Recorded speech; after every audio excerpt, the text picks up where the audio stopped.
Hi Libra rising sign, welcome back to my channel. Here is your weekly forecast starting on May 20th until 26th of May. So this is truly a very busy week. There is a huge focus on your relationships. The focus is again on your seventh house after a few weeks of break. But because your chart ruler is Venus, her movements are very personal for you, and Venus is going to be triggering your nodal axis but clashes with Neptune. So your romantic and financial ideals are being thoroughly checked against reality this week.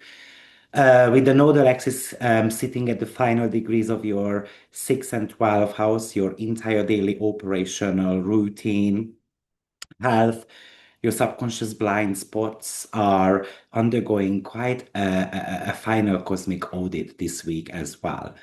I think you are the natural, diplomats of the signs. But right now, the universe is asking you to stop keeping the peace at your own expense.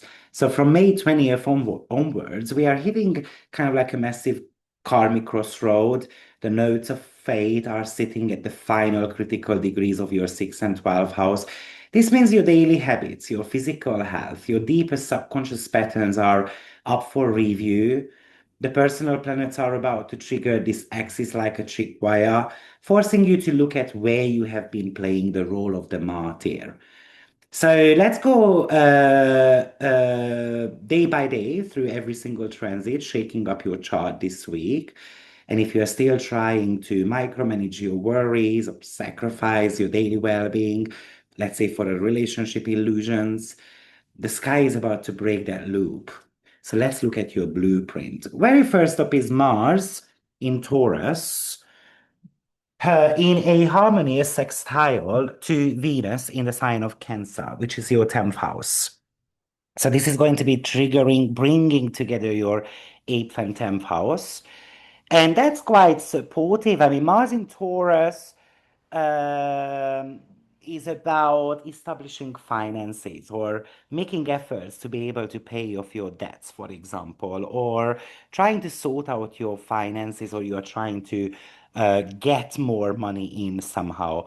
And actually, Venus is really kind of like pleasantry in the 10th house. She's sitting at the absolute top of your chart, which is the career and the public legacy house. So she is bringing you massive visibility, charm.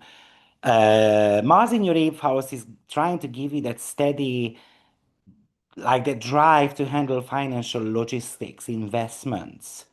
So this is an incredible day to pitch a business idea, close a major financial deal, or negotiate a contract with investors. The external world sees you. You are making yourself be seen. Your professional presentation is now backed up with tangible resources as well. May 22nd is a huge day. It's quite a high velocity day, really, in the cosmos. Once, because Venus is in trine to your north node in the sixth house, and therefore a sextile to your south node in the 12th house. So this is a karmic green light for your daily operations. It might be a career breakthrough, a major contract, shifting your day-to-day workflow, an intuitive insight about your health, for example. This is about trusting your guts over your fears today. Mercury in Gemini sextiles Saturn as well in your seventh house. Mercury is in your ninth, going out of bound very soon. The ninth house is the house of publishing, travel, higher learning. So I think Mercury gives you a brilliant strategic mind, while Mercury stabilizes your committed partnerships and business clients as well. So again, this is an absolute perfect window to sign legal agreements, let's say with international clients, structuring your teaching curriculum, publishing an important piece of work, or lock down a long-term contract with someone you trust. Sun is making a conjunction to Uranus at the start of Gemini. So the very first conjunction for over 8 decades, really. And that's like a lightning bolt to your worldview. So expect sudden shocking news regarding a legal matter, a foreign investment, maybe relocation as well. Sudden brilliant ideas connected to a media project, maybe a sudden profound shift in your personal philosophy that completely liberates you from an old mental limitation that you have been part of. Also, on the 22nd, Venus is actually squaring your Neptune in your seventh house. And on the same day, Mercury goes out of bound as well on 11 degree of Gemini. With Venus Neptune, there is an illusion here. Watch out for certain type of contractual agreements that looks too good to be true. It could be an employment contract, for example, or you might idealize the partner, or you are longing for kind of like intimacy or a better connection with a partner, or maybe you feel like you are being used, for example, by your colleagues or your boss. Or you might even feel like that you are unable to concentrate, for example, on your work. You are a little bit more on the disorganized side.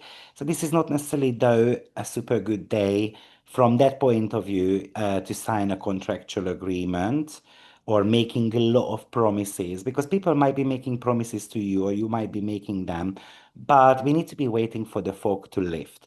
The fog is going to be lifting very shortly, though, 2 days after, 3 days after, once the sun is going to be making a sextile to Neptune as well.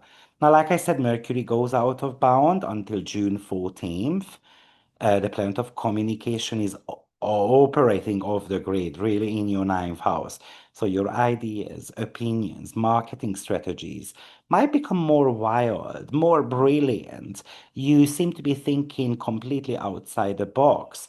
You will have an unfiltered approach to sharing your message with the public, speaking your truth. Just make sure that your facts are straight. Like I said, Sun will sextile Neptune on the 24th, 25th, really. And that's when the fog can start, the professional fog can start kind of like lifting up a little bit, letting you see the actual truth behind, for example, your visions, your relationships, something that got created at the beginning of the week. But the sun is also squaring the nodes as well. And this is quite a vital crossroads because the South Node in your 12th house has made you maybe overly reliant on anxieties, unconscious self-sabotage, getting stuck overanalyzing what might go wrong. But the sun in your ninth house is demanding you look at your grand vision. It wants you to see beyond. It wants you to act on your big visions. And it somehow says to you that you cannot let your worries or anxiety stop you from expanding. Mars in your eighth house is helping you by trining the South Node, meaning your deep psychological work or handling investments or finances are actually giving you the excellent leverage you need to be able to make your vision happen. You seem to be having quite a lot of survival drive right now. You seem to be having quite the motivation to get maybe a business of yours or work situations kind of like a little bit more stable, or you are trying to attract a lot more client into your life, or you are ready to create a clean, healthy type of daily routines. But it somehow says to you that you need to stop sacrificing your health. You shouldn't be listening to your kind of unseen ghosts. Now, the big show of the week is the Mars square Pluto, which I think I'm going to be making a separate video about. But this is a power struggle between your finances, taxes, and joint assets, and your creative freedom, investments, or children. Maybe an institution might be acting incredibly stubborn, trying to force kind of like a financial layout. Meanwhile, Pluto in your fifth house is demanding total creative sovereignty, a complete overhaul of how you invest your energy and joy. So this could be about blowing up an investment or a partnership. For example, this could bring arguments with our kids. This could be actually giving you all the energy that you need to get a creative project going. I mean, imagine that you've got a brilliant idea, but you don't have the money for it. And this is the aspect that I'm trying to move every single rock possible to get the money for it. Thankfully, the Sun in Gemini trines Pluto, so that's a bit of a saving grace there. And you escape hatch is your intellectual perspective. So there's no point in getting involved in an aggressive financial battle or wars. Instead, let's step back into that ninth house, the house of higher logic. So use your strategic kind of macro view to reframe, let's say, that contract, the negotiations, and so forth.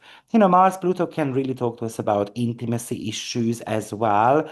Maybe this is a bit of a hard talk that we have to be having because Mars is the dispositor of your Saturn and all that planet in the seventh house. So that's where the intimacy would be popping up in the picture.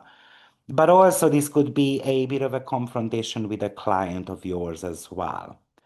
It's all about using your global perspective. Maybe you're gonna have to start thinking about, I don't know, launching a business, for example, in a different language as well. Now, Venus is squaring Pallas Athene in your seventh house. So your public career obligations are somehow clashing with a strategic partner or a client's demands. So you have to balance your professional duties with kind of like the tactical boundaries of a relationship, client relationship, business relationship, of course, spouse as well. After this intense kind of warfare, it is bringing a bit of a grounding balm to your entire nervous system because the sun is going to start sextiling Vesta. So again, ninth and seventh house type of energy. So this is about aligning, for example, with the partner, focusing on the partner's vision as well, coming to terms, kind of like aligning our visions together, dedicating relationship goals. Maybe you are dedicating yourself to a media project, education, philosophical missions, um, which is all should be leading to a certain type of a long-term career goal, growth eventually. Hopefully, it's about you feeling more inspired, even though you seem to be hitting a couple of walls, for example, but you might be coming up with something new. Like, this is something that I can study. This is something that I can do so that I can grow.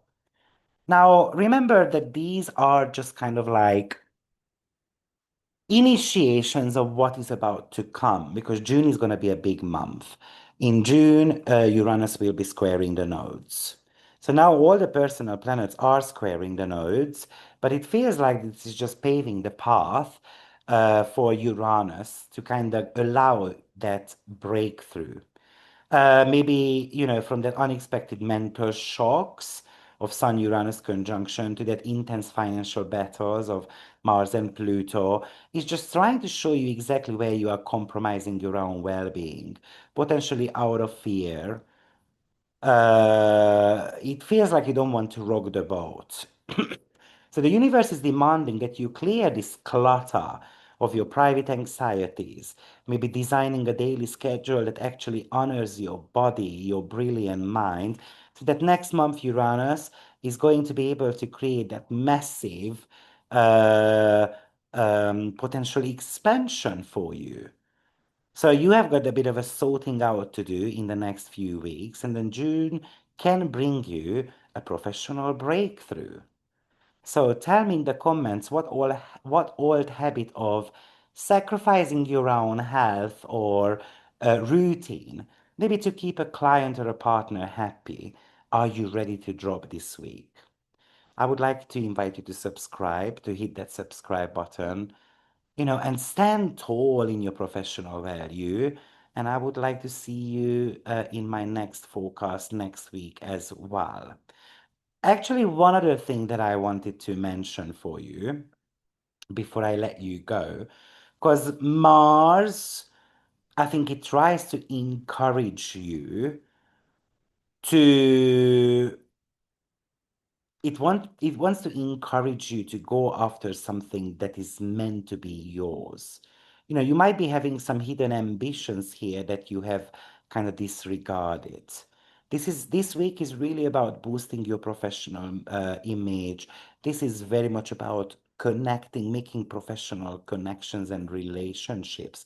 Just make sure that Venus Neptune, you know, we might be projecting our illusions in that relationship. We can get caught up in what we imagine they are feeling rather than what the actual facts are.